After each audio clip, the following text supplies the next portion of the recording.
You've written about a lot of subjects over the years, but these two books, I mean, you could view the TR book as a book about TR, but in the context that you're talking about, it really was a book about conservation in which TR was a lead actor. Your books have been about people. They've been, they've been biographies of people. Even the books that have been outside the realm of public affairs, yes, whether it's the letters of Hunter Thompson or the Jack Kerouac stuff that you've done. Yeah.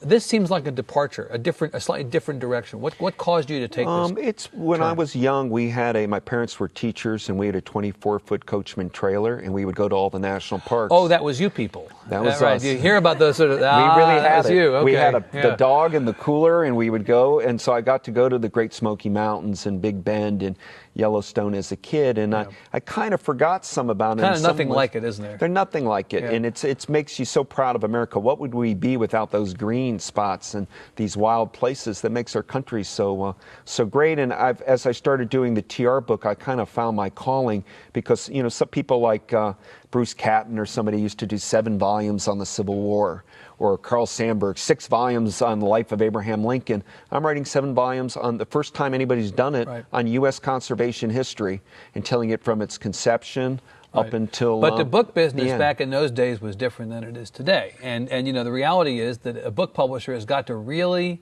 make a big bet on something like this. If they're going to invest in you, they're really investing in you. And boy, you should have seen, I demanded color photographs in the book from these great wildlife and landscape photographers, and that's the other thing that's become very interesting is the role photography's played in saving these places.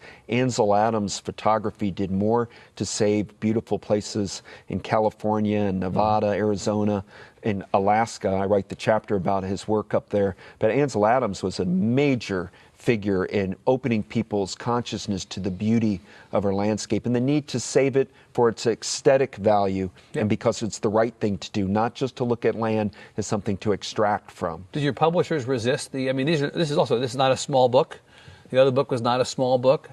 This is it's an investment on the part of book publishers in an assumption that people out there are going to gravitate to the story. It's a good question, and when the Theodore Roosevelt book came out, The Wilderness Way, they were worried about the length, but it did unbelievably well. It was New York Times top 10 bestseller, and they, it kept going, and it's just done incredibly well. So they trusted me on volume 2 that people do care about these issues, and most people that are really into bird watching, nature hiking, the parks are very literate people. They're book buyers. So there is a market out there. So it's a good bet. It is. It's doing. They do well, and people buy and read them because they care about these issues of these great American landscapes. Well, congratulations. It's wonderful. Now, I want to spend a couple of minutes here at the end talking about politics. Okay. You were here with me on the old program after the 2008 election. In fact, the next day, I believe, when President Obama was elected, we had all this change that came to the country.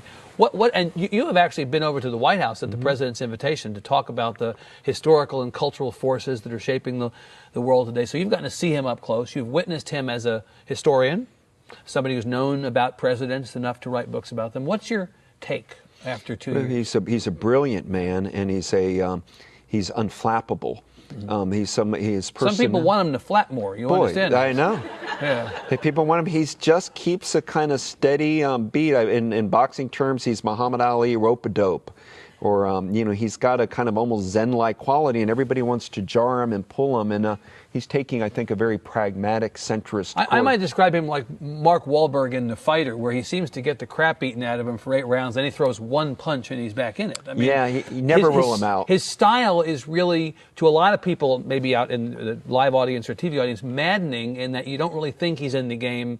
And then maybe at the end he kind of comes back. And that's a different style than we've seen in presidents recently. He's never turned people off from his personality. Now, obviously, there are people that can't stand him. But the fact is that he's an excellent husband, a great father, and a great son-in-law. I think Obama has a lot of integrity. And I think he's an honest person. And I think people realize that about him. He frustrates people on both the right and the left. But in the end of the line, he's a kind of a bit of a statesman in a time when politics seems to be filled with charlatans. And he's asked you to the White House specifically to help him understand the larger context and the larger world in which he's playing a big role. He has a little group of historians that come by once in a while and have a dinner, and it's been a couple times. I mainly have eaten up my White House dinner time talking about wilderness in Alaska to him, and about Theodore Roosevelt, who he cares about he has a great love of American biography and presidents. So Doris Kearns Goodwin was there, and David McCullough. You know, we would talk about different presidents, and he's very interested. So it's more than, I think, anything, it's his idea of a book club, a little bit of R&R to talk with a group of historians. It's a heck of a book club. It's fun.